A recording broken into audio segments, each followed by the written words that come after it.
Thank you for the talkbacks via the iHeartRadio app. Joining me in studio to help me sort it all out, State Representative Walter Hudson. How are we doing, sir? We are doing. Yeah, I can tell you have an air about you that's slightly different from the last few times that you've been so kind enough to come in studio and talk about these things. I can only imagine why, based off of what's happened in the course of the past week during the legislative session. Yeah, well, it's a particularly abusive time of year as we get towards the last couple of weeks, the wrap up of the legislative session, because at least up until now, there's been a certain regimented nature to how the crap has been dished out. At this point, towards the end, we in the minority we have no idea what we're doing 48 hours from now. In some cases, 24 hours from now or 12 hours from now. And the majority can change it on us at any given moment. And so these next couple of weeks, it's kind of like going to be like sitting on the Green Mile. Yeah. With an uncertain execution date. Right? It's like, edit. This could be your last meal. We don't know. You know, make sure you pick the one you want. Is this a change from previous legislative sessions, or No. or is it just more pronounced than normal given the DFL trifecta? Well, so speaking as a first-term member, I can't compare and contrast experiences from previous sessions. I'll ask Rob tomorrow. There is a ebb and flow and a kind of a seasonality to the session, and it is normal for things to be more chaotic and rushed and do a lot of hurry up and wait towards the end. But this extent with the trifecta control, where they don't need us for nothing. Right. Puts us in a situation where I imagine we're much more at the whim of the majority than we would be if there was divided government. I didn't pull it. I was going to pull it. There was an editorial written in Minnesota Reformer. As a matter of fact, I actually have one of their articles here relating to a topic that we'll get to here in a moment. But there was an editorial written by Patrick Houlihan in the Minnesota Reformer. The core of the piece was basically his frustration with the use of the term and what he believes is the overuse of the term, shoving it down our throats, and Republicans using shoving it down our throats all the time. Right? It's whatever. I mean, it's completely irrelevant to the larger issues. But what really kind of stuck out to me in the piece was that he was making the often made claim during this legislative session of, the DFL has power. And then he went to say, and they're doing what they said they were going to do. And he rattled off these list of items, but it completely ignored the numerous things, and to me, the more interesting things. And if you were actually wanting to craft an interesting editorial, the things that they didn't say that they were going to do, or they went well beyond what they were going to do, the things that they claimed that the GOP individuals like yourselves would do, that they indeed are going and doing on their end, on top of the lack of any sort of bipartisanship. And I'm getting way ahead. One of the issues that I want to talk about on the backside of our conversation, but when it relates to the changes in election reform, and Walz going back on his word again, saying that he would only go and sign off on election reform if it was bipartisan. And of course, that didn't happen. And so it's just another example of the lack of thoroughness coming from the journalists doing that thing with my fingers here in Minnesota that keeps so many individuals, in my opinion, ignorant to what's really going on during this legislative session. Yeah, it's really odd to see folks in that role who traditionally and certainly rhetorically like to consider themselves stewards of the public trust, who are speaking truth to power, sit and defend power, because that's what that is. Yeah, is saying, they're doing what they said they were going to do. Okay, well, 2 points on that. One, you already made, which is they're doing a whole heck of a lot of things that they never said they were going to do and that nobody asked for. Nobody asked to have their taxes raised by $10 billion. Just last night, they passed another raise in the sales tax. Okay.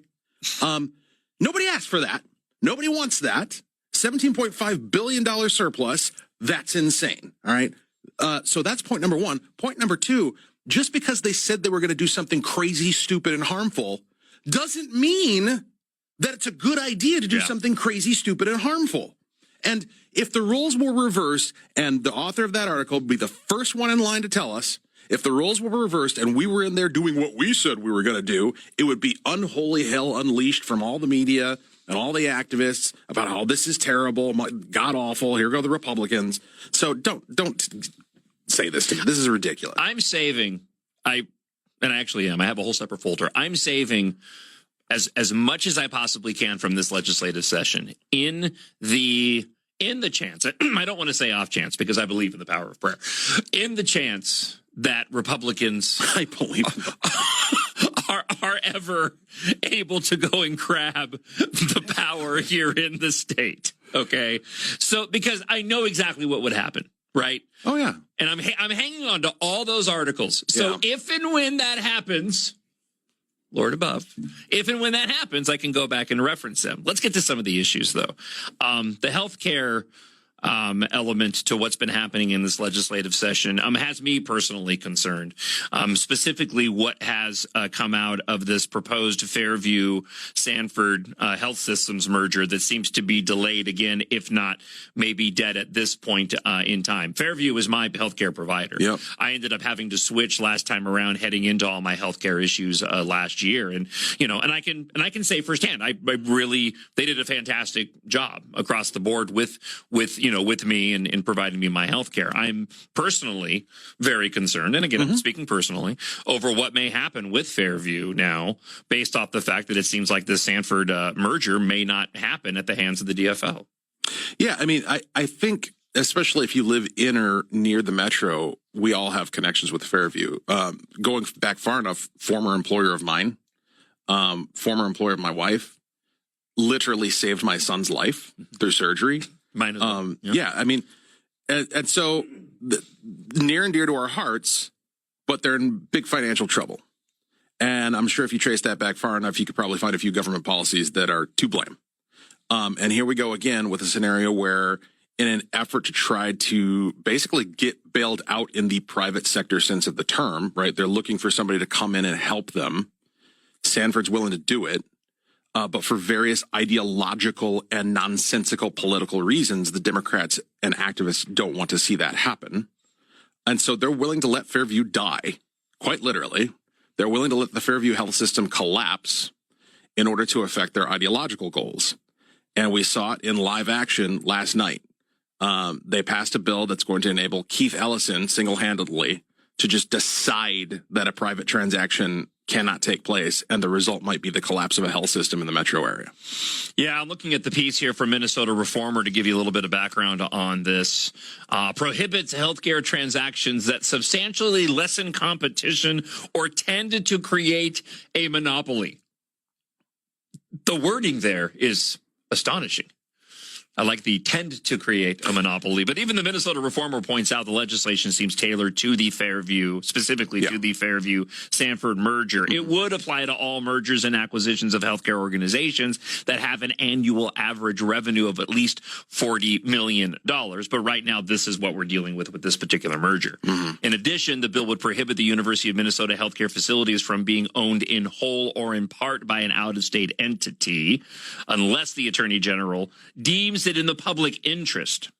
That also it's aimed squarely at Sanford Fairview, given that Fairview owns the University of Minnesota Teaching Hospital. What are they hoping happens with Fairview in the wake of this? I don't know that they have any vision for what happens with Fairview in the wake of this. I don't think they care. Honestly, we've heard nothing in terms of what the solution is supposed to be to keep Fairview solvent. Or to keep the healthcare that they provide available to people in the wake of this interference and this decision. And it seems highly unlikely. I mean, when you, and again, I think if you unwind this enough, you realize we got a hospital moratorium in the state. Like, you can't build new hospitals. So if their interest was really facilitating competition and ensuring we don't have monopolies, I'm sure I could come up with a couple of dozen laws and regulations that we could change that would open this thing wide up for competition and for lowering costs and for making healthcare more available to more people. But they don't want to do that either, because they want to have the control. At the end of the day, this is about being able to control healthcare. That's their goal. That's what they want. And so you can fill in the blanks in terms of what the motivations are. Certainly the effect is going to be the destruction of a major private healthcare provider in the state of Minnesota, and particularly in the metro area. But we do know, based upon past statements and past agendas, both nationally and in the state, that ultimately what they would like to see is the complete government takeover of your health care. And this certainly facilitates that in the long term. And a lot of good people are going to get harmed along the way, but that doesn't matter because viva revolution. How much of this do you think is coming from the University of Minnesota? Is that where the bulk of this? In this piece here, it mentions the prospect of a South Dakota-based company owning the university's main teaching hospital has outraged politicians and healthcare advocates. So how much is the university, a part of this in terms of the motivation for the DFL, do you think? Certainly, the university is a bastion of such activism, and so it wouldn't surprise me at all to know that they are part of this. There's this, and that's another part that doesn't really get highlighted, is that it's not that just that it's South Dakota or another state, because we have. I mean, what is it? What is this sudden tendency this session to pretend that Minnesota is like a sovereign nation, right? That isn't part of a federal union where we do business with people from other states. I mean, that's pretty normal, right? Their beef with Sanford is not that it's in South Dakota. Their beef with Sanford is that South Dakota is a conservative state. That's the issue. They don't want to be doing business with and have the institution controlled by an organization that is not subject to the ideological tyranny of the state of Minnesota. Yeah, and to add to this, too, I found in a subsequent piece here from CBS, the University of Minnesota is a partner of Fairview, but they did join with Ellison in calling for a delay of the merger earlier this year. University also recently announced its intent to gain full ownership of the existing healthcare facilities on campus that are currently owned by Fairview as well. So maybe they see an opportunity here to gobble them up if Fairview ends up going under. So I worry about the quality of healthcare, not just with this, but also when I want to get your thoughts on the Mayo Clinic issue that's erupted as well. Looking at a piece from the Center of the American Experiment, this is all a part of the Keeping Nurses at Bedside Act. The Mayo Clinic did send this letter to Walz and key legislators this week, warning that if the legislation mandating the nursing staffing ratios at hospitals and clinics moves forward as written, they will cancel plans to expand the Mayo footprint in Minnesota. Mm-hmm. I'll get to some of the comments from those members of the DFL on this here in a moment, but it looks like that Walz and the DFL aren't really paying attention or care about whether or not the Mayo Clinic goes and moves their dollars elsewhere with regard to this. They're moving forward on this anyway. It's crazier than that. So the local state representative down there is Representative Andy Smith, who's also a first-term member like myself, and very prolific on social media. Yeah, likes his TikTok quite a bit. Yeah, which is something that I can relate to and appreciate. But he has made the very strange decision to basically engage in open warfare against the largest employer in his district and a marquee employer for the state, region, and nation. It's really been bizarre to watch, but basically their reaction to this is Mayo is evil, that's a bold strategy, Cotton. Gosh. Calling Mayo somehow exploitive and morally bankrupt because they, get this, want to take care of patients. Because that's what this is at the end of the day, right? It's like, hey, we got people coming in the door who need help. Yeah. And we're going to help them. Whatever resources we have, we're going to stretch them however thin we need to stretch them in order to make sure that we can help people who need help. And what the nurses union is asking for is no. To tell people, no, we're not going to help you. Why? So that they can make their lives more comfortable and their jobs easier. And look, I get it. If you don't want to, and this is weird. If you don't want to be a nurse, don't be a nurse, right? If we need more nurses, then let's figure out ways to get more nurses. Right. And again, I bet you we could track it back to a few government policies that are probably contributing to the shortage. But this idea that we're just going to arbitrarily cap how many patients a facility can house in order to facilitate an arbitrary nurse-to-patient ratio, and then out of necessity tell the remaining patients, so sad for you. Mm-hmm. Too bad, so sad. How is that a moral position?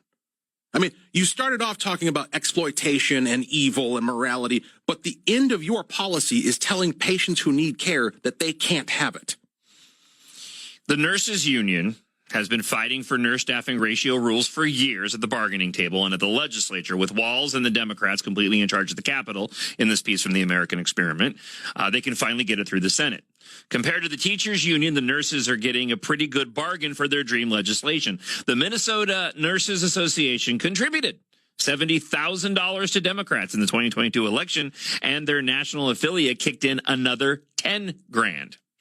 The bill, euphemistically titled the Keeping Nurses at Bedside Act, essentially gives union leaders the power to determine how many nurses will work every shift.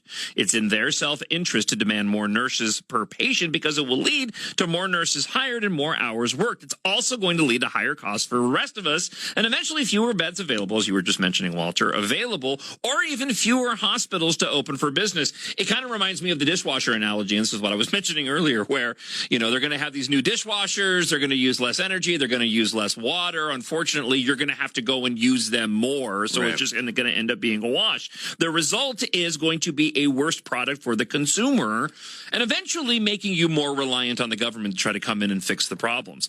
This is going to be a disaster, and I can tell you from somebody that's had to go through a couple different times last year, our healthcare system at Fairview of all places, and I was recommended to Mayo, by the way. When my heart issues came up, I was going to a different hospital at the time. I was over at Park Nicollet, and I was specifically told, you need to either go to top all the way to Mayo, or you need to go over to the University of Minnesota for this quality of care, because what you've got going on is incredibly complicated.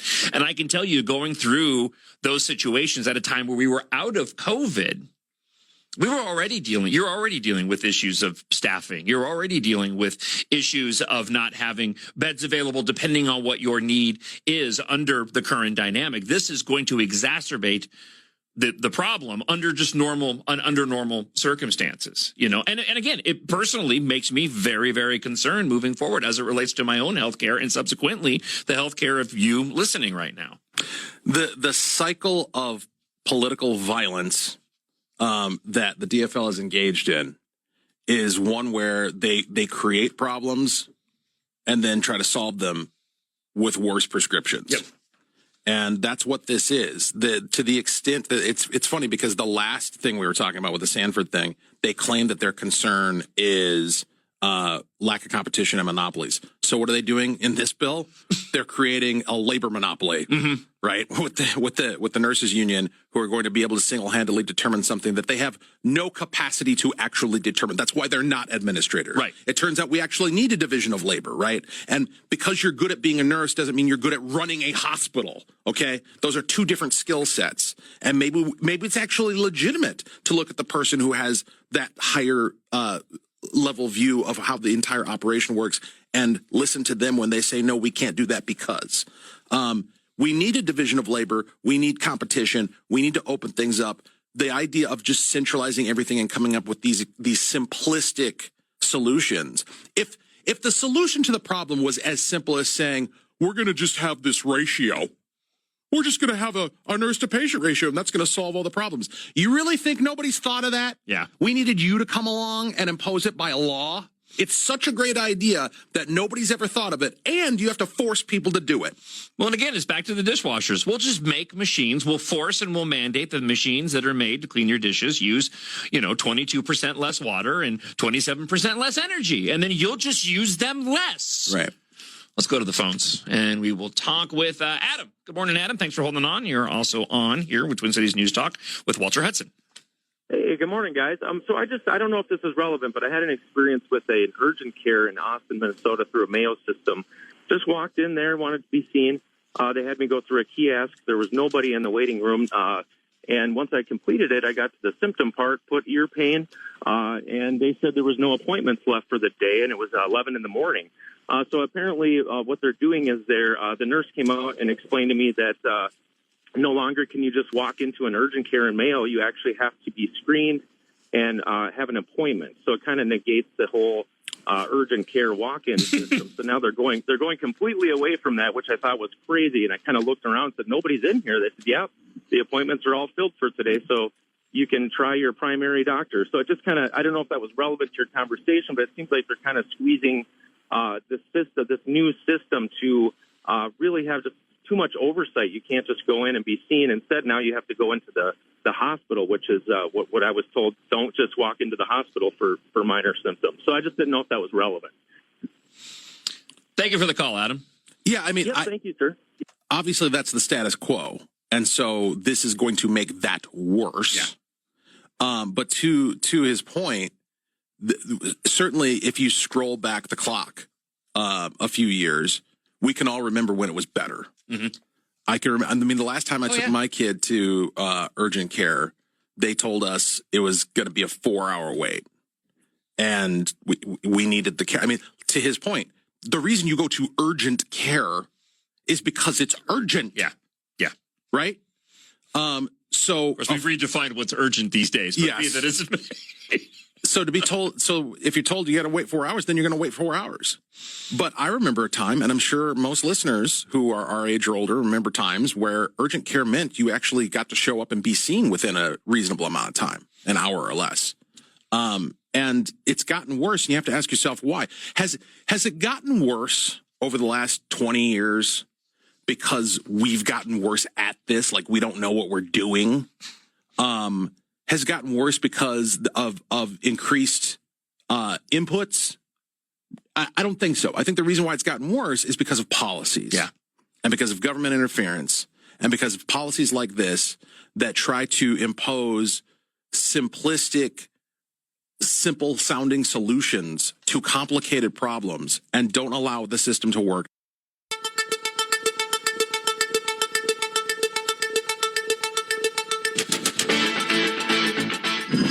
Good morning, guys. It's your buddy Phil from Eden Prairie.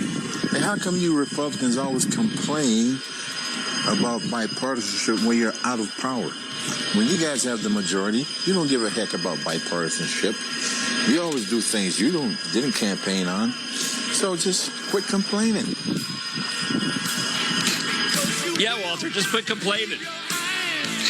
I look forward to Phil telling the DFL the same thing if and when we ever do get in the majority, to just shut up and lay down and let us do what we want. I'm sure he'll be back with the talk back to tell the DFL that. But secondarily, so bipartisanship, here's the thing. Twin Cities News Talk, by the way. Jon Justice, producer Robbie, and Walter Hudson, state representative, joining us in the studio as he does every Tuesday. Bipartisanship is not a goal unto itself. What bipartisanship is a measure of the extent to which the work you're doing actually has broad support in the state in which you live, right? So the idea, going back to the election thing, which I know you want to talk about, this concept that's been offered up by multiple governors in the past from both parties, saying that if you're going to pass an elections bill, it has to be a bipartisan bill.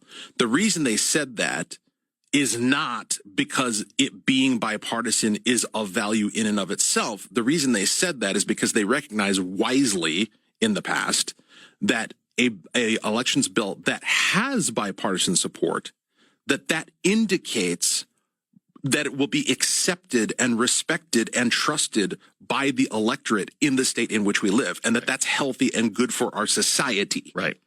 That's the value of bipartisanship. It's not compromise for the sake of compromise. It's the center line of the road on which you're driving, right? It's that you want to keep the thing on the road and earning support from both sides, especially in a scenario where you barely won. Right. We have legislators who won their race by as little as 15 votes. Like, maybe it's a good idea just culturally and for society for there to be policies that at least somebody on the other side of the aisle is like, yeah, that's a pretty good idea. Well, you just answered the question just a moment ago of why Governor Tim Walz ended up signing the elections bill with all the changes that are in it without bipartisan support. It's because now it is more beneficial in their view, and possibly is more beneficial in their view to not have bipartisan support on that. in order to go and continue to perpetuate the argument, because the other side will push back against it now. And this is a part of the narrative that they formed over election deniers. And as I'll point out, I still have access to the 24 minutes of Democrats, prominent Democrats, talking and denying elections over and over and over again. But it benefits them now to do so. So Governor Tim Walz, it's more beneficial for them to not have bipartisan support on election bills, because it helps to perpetuate the arguments that they can go and push back against as it relates to the opposition. Well, and the other thing that's needed for bipartisanship is common goals. You both have to want the same thing ultimately. Right. And that's the problem, is that at this point, the Democratic Party has become an institution that has been hijacked by radical activists and ideologues who tell you out loud to your face that they want to deconstruct society and upend our traditions and norms and values. And that they're more concerned about the distribution of resources than by their production. And those are all incredibly destructive, immoral ideas.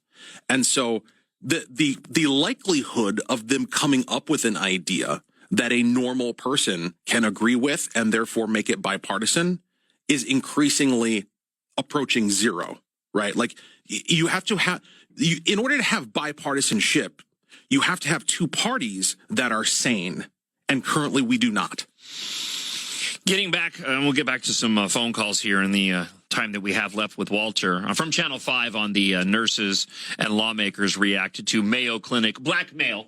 This is how it was framed by the nurses union on Friday when the Mayo Clinic sent over their letter concerned over the bill that Governor Tim Walz would sign. There's two quotes in here I wanted to share. One was Chris Rougebeck, a cardiac nurse, which I'm appreciative of all of them. Vice president of the MNA, I must point out, said, "The bill is critically needed. I pray when my spouse, my son, my parents, or my neighbors or friends go to the hospital, they have a high-quality health care that all Minnesotans deserve. But to that I say, okay, at what cost? And we're going to have fewer options because of this, as we laid out before." There's also this quote from Representative Sandra Feist, the author of the Minnesota House version of the bill, who said she was surprised to hear the hospital's concerns. She says, we worked with them extensively, and all of the sudden, we are very surprised to hear their demands, as you've heard, at the 11th hour. Well, could it possibly be because the concerns apparently weren't heard because they knew which way that you were heading on the bill? Yeah. Telling somebody that you're going to harm them is not working with them. And trying to negotiate how much harm you're going to inflict is not working with them. Also, I had one more in here. I forgot. Senator Aaron Murphy, chief author of the Senate version of the bill, called Mayo Clinic's message incredibly frustrating, adding, "This is not the first time a powerful and very well-resourced corporation has threatened the state." There you go. There you go with the argument that Mayo's evil, Mayo's rich, Mayo's the problem. They're the problem, but we're going to help them. Yeah. Right?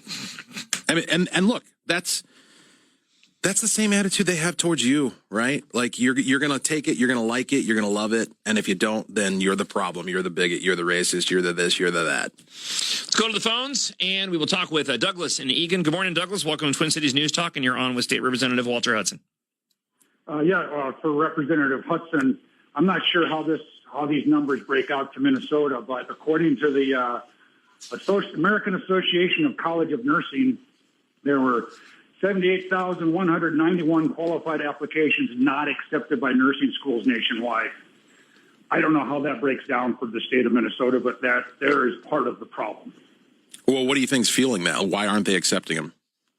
Well, I happen to have had dinner with a nursing educator, and they have become very exclusive. They've tried to become elite type people, the elitist type of thing, and so they only accept they're trying not to, they're just limiting the number of people they will allow into school, and to become elite, I guess. I'm not sure, but interesting. When you refuse to allow into school almost 80,000 people to train to be a nurse, you're creating a supply and demand. Sure. I'd be curious to see that application process. Well, and that goes to there's always something happening off screen, metaphorically, right?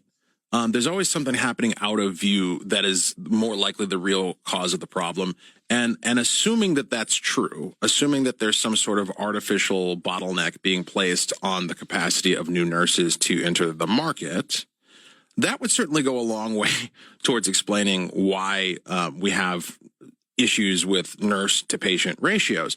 And so again, the idea that we're going to solve the problem by just putting on a piece of paper problem solved, because that's what this is, right? We're just going to put on a piece of paper, hey, problem solved. We're just going to arbitrarily say this is the number of patients you can have per nurse, and that solves it somehow. No, look, if that is the ideal number, whatever your number is, then why aren't you there now? And how does mandating it make it happen? Like passing a law, this is what the Democrats do not understand willfully. Simply saying something should happen doesn't make it happen. There's a reason why it's not that way today. And if you're not if you're not even recognizing or looking for why it's not that way today, then you're not going to be able to just arbitrarily change it with an act of the state legislature. Walter Hudson, I'll let you get back to work, sir. Thank you, as always, for the extended time this morning. Keep up the good work and your sanity. Remember, I believe in the power of prayer. So I'll keep you in mind as well, my friend. I appreciate it.